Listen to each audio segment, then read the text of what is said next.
Hello everyone, this is Roshan here और अभी हम पढ़ने वाले हैं चैप्टर नंबर 3 क्लास 10th की मैथ्स मैंने स्टार्ट की है। ठीक है, और इसको मैं बहुत अच्छे से बताने वाला हूँ। आशा करता हूँ आपको ये बहुत ज़्यादा पसंद आएगा।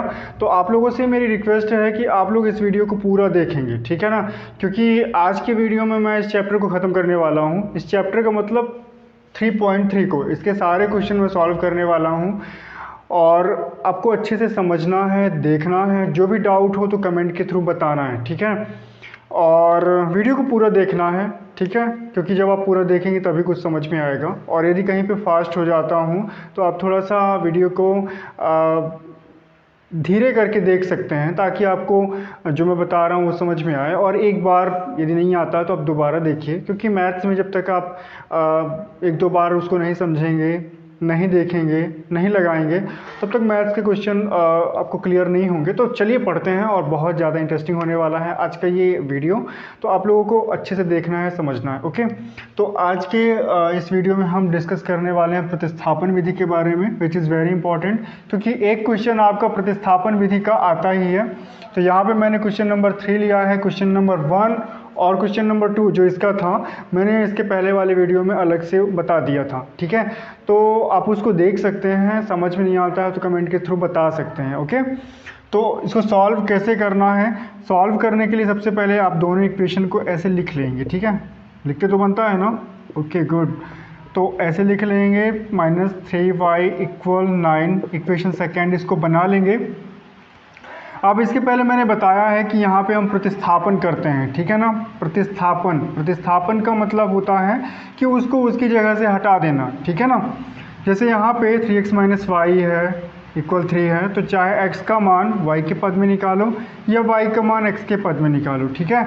तो आपको करना ही पड़ेगा, चाहे इक्वेशन सेकेंड का यूज़ कर लो या इक्वेशन फर्स्ट का, आपको ये काम करना ही। तो हम इक्वेशन फर्स्ट का यूज़ करते हैं, ठीक है ना। समीकरण 1 से अब आपको x का मान निकालना है या y का मान निकालेंगे तो थोड़ा सा पक्षांतर करना इजी होगा, ठीक है। कैसे?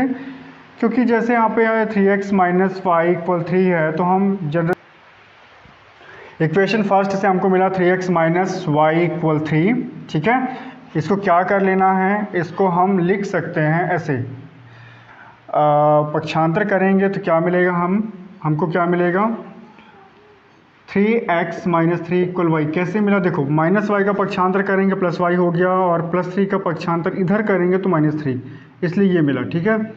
तो ये हो जाएगा हमारा इक्वेशन थर्ड। इसको ऐसा भी लिख सकते हैं, y = 3x - 3, क्योंकि हमने y का मान निकाला है, तो जिसका मान निकालोगे उसको बाईं तरफ दिखा देते हैं।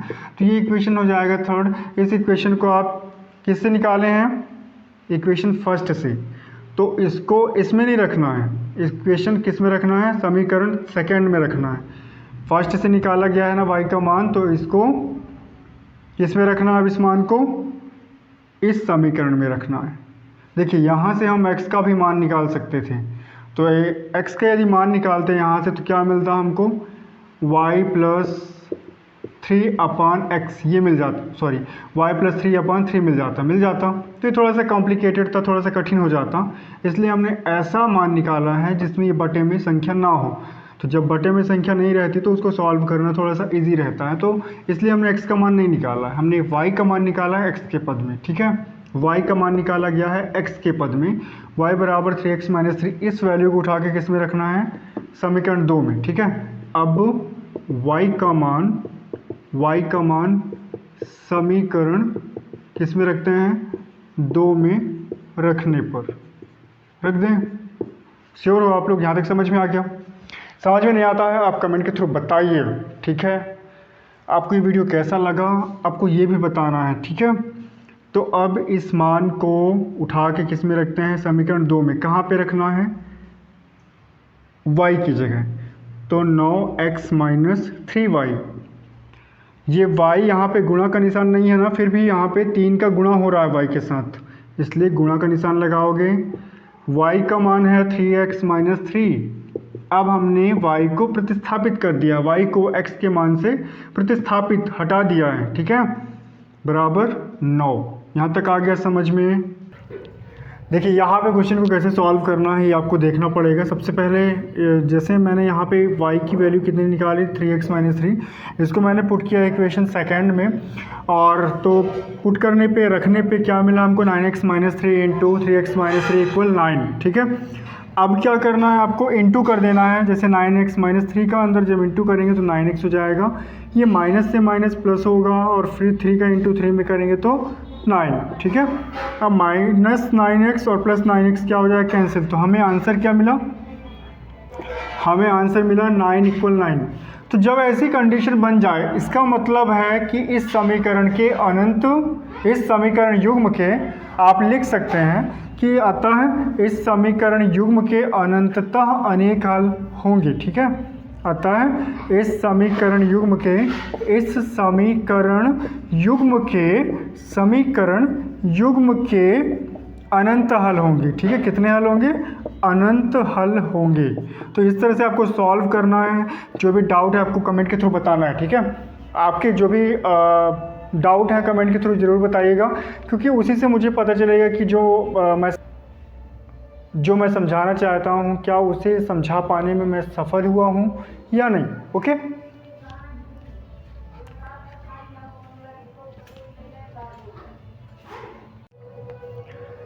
देखिए अब हम क्वेश्चन नंबर 4 पे जा रहे हैं। क्वेश्चन फर्स्ट का 4 नंबर। ठीक है, यहाँ पे लिखा हुआ है 0.2x plus 0.3y equal 1.3, 0.4x plus 0.5y equal 2.3 या 2.3। ठीक है, तो कई बार क्या होता है कि दशमलव को देख के कई सारे बच्चे डर जाते हैं, तो आपको डरना नहीं है। सिंपल सा आप इसको सॉल्व करना शुरू करेंगे तो सबसे पहले आप देख लीजिए। ठीक है, क्या देखना है आपको कि 0.3y 1.3, आप सभी यहाँ पे जितनी भी संख्याएं लिखी हुई हैं दशमलव के बाद कितने अंक हैं, सब में एक ही अंक है। ठीक है, यहाँ पे भी दशमलव के बाद एक अंक है, यहाँ पे भी दशमलव के बाद एक अंक है।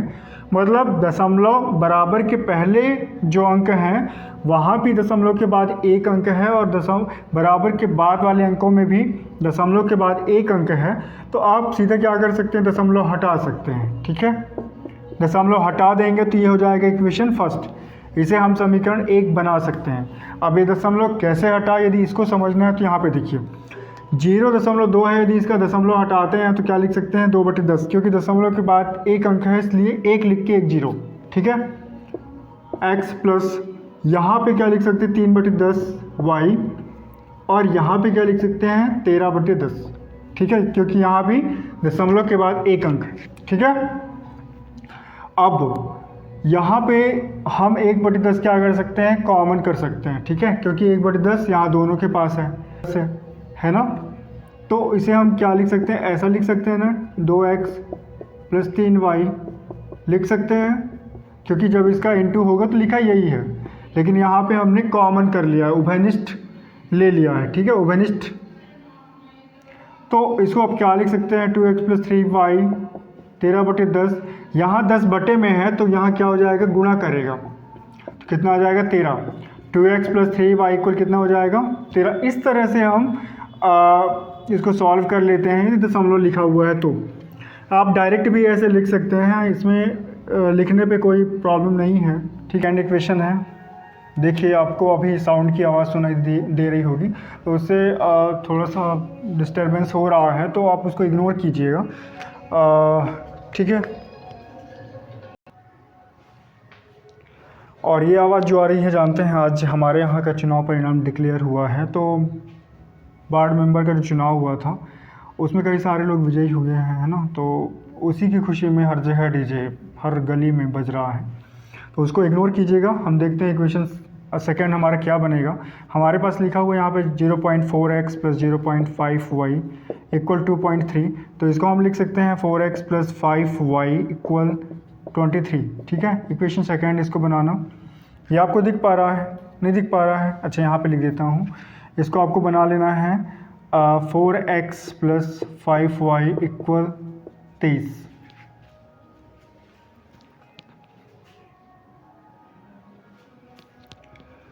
ठीक है, ये हो जाएगा हमारा इक्वेशन सेकेंड। अब आपको यहाँ पे हमको प्रतिस्थापन विधि से हल करना है। ठीक है, तो प्रतिस्थापन विधि में चाहे आप समीकरण 1 से समीकरण 2 से जिससे भी निकालना हो x या y का मान हमको निकालना है। ठीक है, किसी का भी मान निकाल सकते हैं, यहाँ पे कोई बंधन नहीं है आपको कि हमको x का ही निकालना है कि y का, जिसका भी निकालना हो निकाल सकते हैं। जैसे हम यहाँ से अब समीकरण 1 से हम x का मान निकाल लेते हैं, ठीक है, समीकरण 1 से। तो समीकरण 1 हमारे पास ये है, x का मान निकाल रहे हैं तो 3y को क्या करना पड़ेगा, पक्षांतर। तो क्या हो जाएगा, इसको लिख सकते हैं 13 माइनस 3y, क्योंकि हमने पक्षांतर किया, उधर चला गया तो प्लस 3y था, इधर जाएगा तो माइनस 3y। अब यदि x निकालते हैं तो हो जाएगा 13 माइनस 3y बटे 2, ये हो जाएगा समीकरण 3, ठीक है। उसके बाद क्या करना है, इसको मिटा दूँ क्या, मिटा देता हूँ।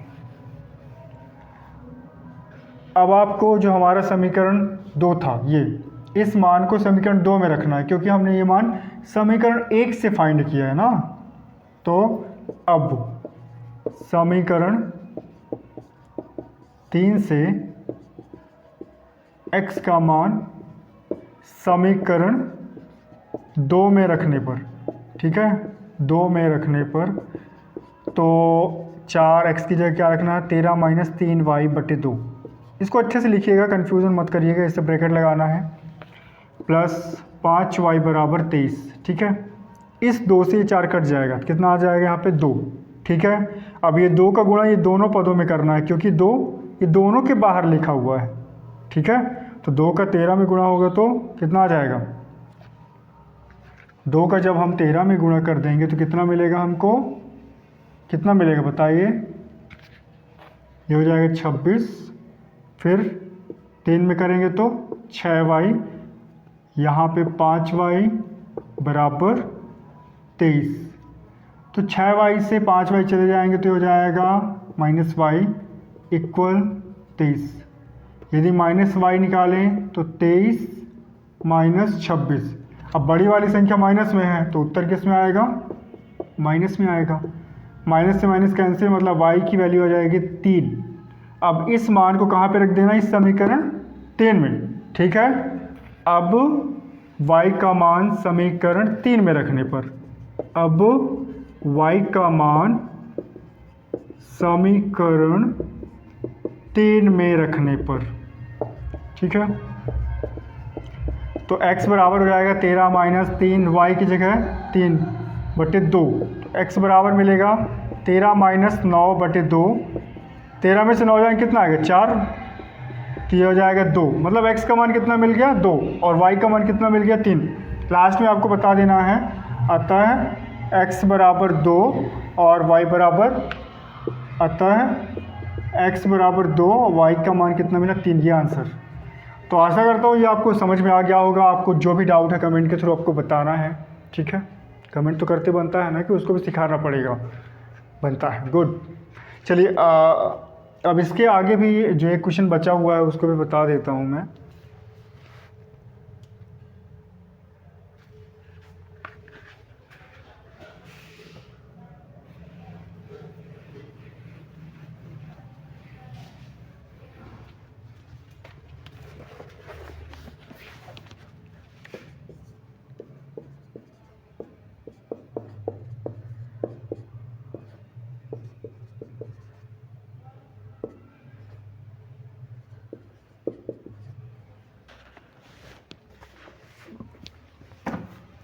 तो हमारे पास ये क्वेश्चन लिखा हुआ है, क्वेश्चन नंबर 5 मैंने लिया है। आपको सॉल्व ऐसे लिखना है, ठीक है। उसके बाद क्या करना है, एक को समीकरण 1 बनाना है, एक को समीकरण 2 बनाना है।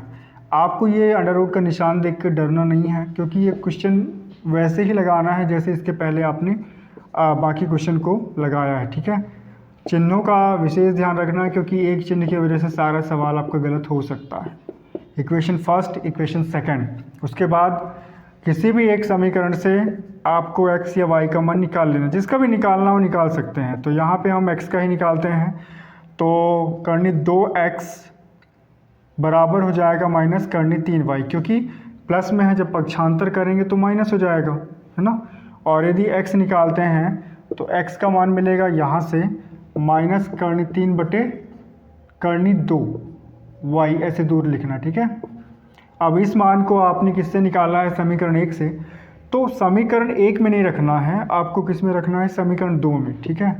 इसे आप समीकरण 3 बना सकते हैं। अब x का मान समीकरण 2 में रखने पर, 2 में रख लेते हैं, ठीक है। ये है 2, तो करनी 3x माइनस, अच्छा यहाँ पे x की जगह पे रखना है, करनी 3x की जगह कितना रखना है, माइनस करनी 3 बटे करनी 2y, ब्रैकेट का ज़रूर ध्यान रखिएगा, माइनस करनी 8y इक्वल 0, ठीक है। अब यहाँ पे क्या कुछ डिवाइड हो रहा है, डिवाइड होता है तो कर देना है, नहीं होता है तो नहीं करना है। यहाँ पे इंटू हो रहा है, डिवाइड नहीं हो रहा है, तो करनी 3 में करनी 3 का गुणा करेंगे तो 3 बटे करनी 2, क्योंकि करनी से करनी हट जाएगा, ठीक है, क्योंकि दोनों संख्याएं एक जैसी हैं इसलिए करनी हटा सकते हैं। माइनस करनी 8y इक्वल 0, ठीक है।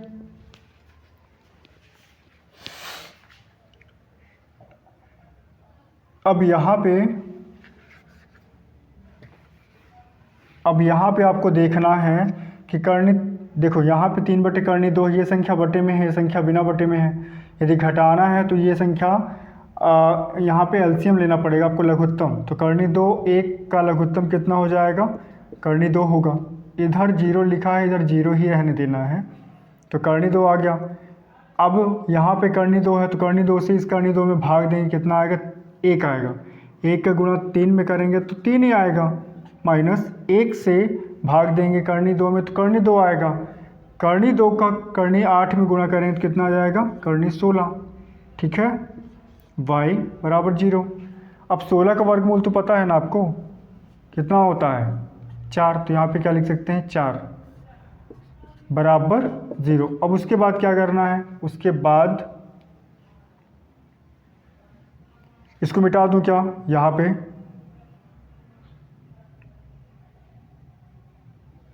मिटा दूं, इसको मिटा देता हूँ, ठीक है। तो ये कितना हो जाएगा, -7y, क्योंकि दोनों माइनस में है, जुड़ जाएंगे। करनी 2 बराबर 0, करनी 2 का तिर्यक गुणा हो जाएगा, क्योंकि यहाँ पे बटे में इधर ले जाएंगे तो गुणा हो जाएगा, तो कितना आएगा, -7y बराबर 0, y बराबर 0, क्योंकि -7 भी बटे में जाएगा तो 0 हो जाएगा। और इस मान को जब यहाँ पे रखेंगे तो इसका मान भी क्या हो जाएगा, 0, ठीक है। यहाँ पे लिखोगे अब y का मान समीकरण 3 में रखने पर, x बराबर, जब यहाँ पे 0 रख देंगे तो 0 का गुणा इसमें होगा तो क्या मिलेगा, 0। अतः हमको मिल गया x का मान 0 और y का मान भी 0। तो ये सॉल्व हो चुका है। आपको जो भी डाउट है कमेंट के थ्रू बताना ही है, क्योंकि तभी आपका डाउट दूर होगा, केवल देख लेने से। और कई बार ऐसा होता है कि एक बार देखने से कुछ समझ में नहीं आता है, तो एक बार 2 बार उसको रिपीट करके देखिए, ठीक है। बीच में थोड़ा सा रोक कर भी देख सकते हैं, समझ सकते हैं, ओके।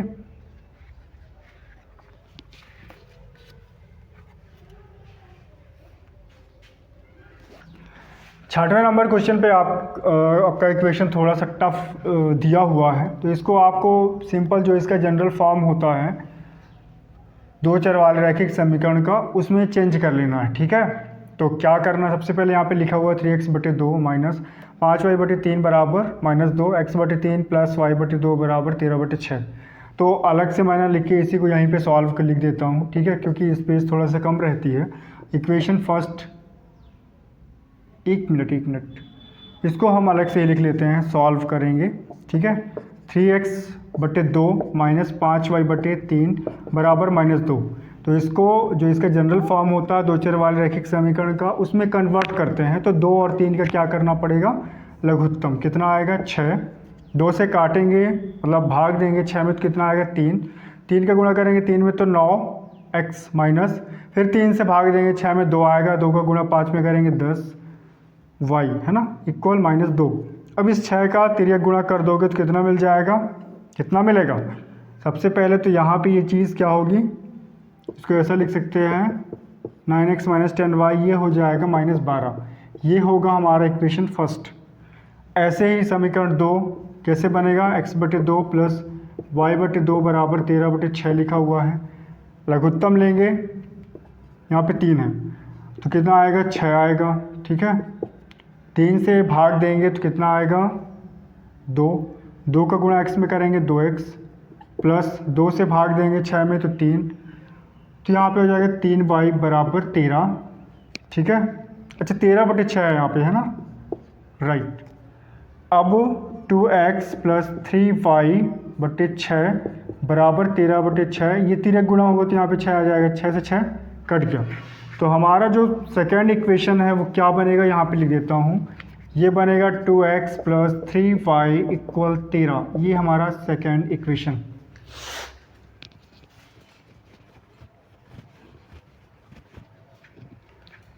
हमें सॉल्व करना है ये दोनों समीकरणों को। ठीक है, कैसे सॉल्व करेंगे, वही प्रतिस्थापन विधि से, चाहे आप समीकरण 1 से x का मान निकालो या समीकरण 2 से, जिससे भी निकालना हो। ठीक है, तो हम समीकरण 1 से x का मान निकालते हैं। तो x का मान निकालने के लिए हमको 10y का पक्षांतर करना पड़ेगा, तो कितना आएगा, -12 प्लस 10y। यदि x निकालते हैं तो -12 प्लस 10y/9। इस मान को उठा के किस में रख देना है, समीकरण 2 में, क्योंकि ये मान किससे निकाला गया है, समीकरण 1 से। ठीक है, इसको समीकरण 3 बना सकते हो। अब x का मान समीकरण 2 में रखने पर, तो रख दें, चलिए रख देते हैं, कोई बड़ी बात है क्या, रख ना देंगे।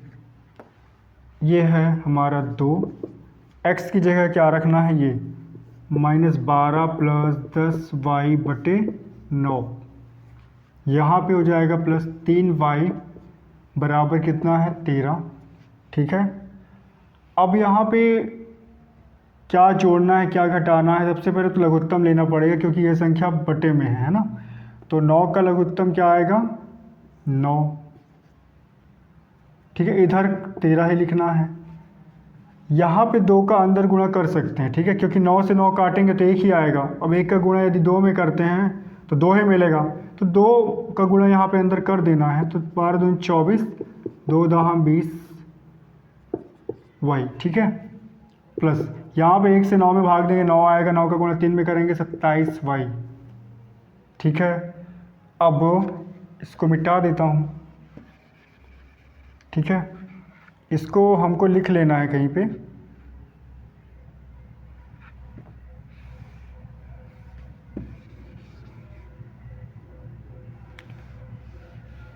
इसको यहाँ पे लिख लेता हूँ x बराबर, क्योंकि इसकी आवश्यकता हमको पड़ेगी, है ना। और बोर्ड काफ़ी छोटा है इसलिए काफ़ी सारी प्रॉब्लम है। इसके अपान में क्या था, 9 था, है ना जी। इसको हमने लिख लिया यहाँ पे। अब यहाँ पे क्या डिवाइड घट रहा है, जुड़ रहा है, वो देख लेना है। जैसे यहाँ पे दोनों जुड़ जाएंगे, कितना आ जाएगा, 47y/9 बराबर 13। अब 13 गुणा हो जाएगा 9 का, तो कितना आ जाएगा, -24 प्लस 47y बराबर हो जाएगा 13। निम्न 117 होता है ना, तो 47y पक्षांतर करेंगे तो 117 प्लस 24, तो कितना मिल जाएगा, 47y बराबर 7 4 11 1 1 2 1 3 1 4 141। ठीक है, अब हमको निकालना किसका है, y का मान निकालना है। तो ये इसको लिख सकते हैं, y इक्वल हो जाएगा 141/47, है ना। ये किससे कट जाएगा, 3 से। 3 का गुणा करके देख सकते हो आप, क्योंकि 47 का पहाड़ा तो आता नहीं है, तो गुणा करके हम देख सकते हैं कि किससे डिवाइड होगा। तो y का मान मिल गया हमको 3। इस मान को आपको रख देना है समीकरण, ये 3 जो हमारा था ये, है ना। अब y का मान समीकरण 3 में रखने पर, ठीक है, इस 3 में रख देना है आपको। तो x बराबर मिलेगा -12 प्लस 10, y की जगह 3, y की जगह 3 9, तो x बराबर -12 प्लस 10 30/9। तो 30 में से 12 घटाएंगे, कितना आएगा, 18। 9 से काट देंगे, 9 दूनी 18, तो x का मान मिल जाएगा हमको 2। x का मान मिल जाएगा 2। तो इस तरह x का मान 2, y का मान 3। आशा करता हूँ आपको ये वीडियो पसंद आया होगा। जो भी डाउट है कमेंट के थ्रू बताना है, और इस वीडियो को अधिक से अधिक शेयर करना है, लाइक करना है, और इस चैनल को सब्सक्राइब करना है। Thank you all of you, thank you very much.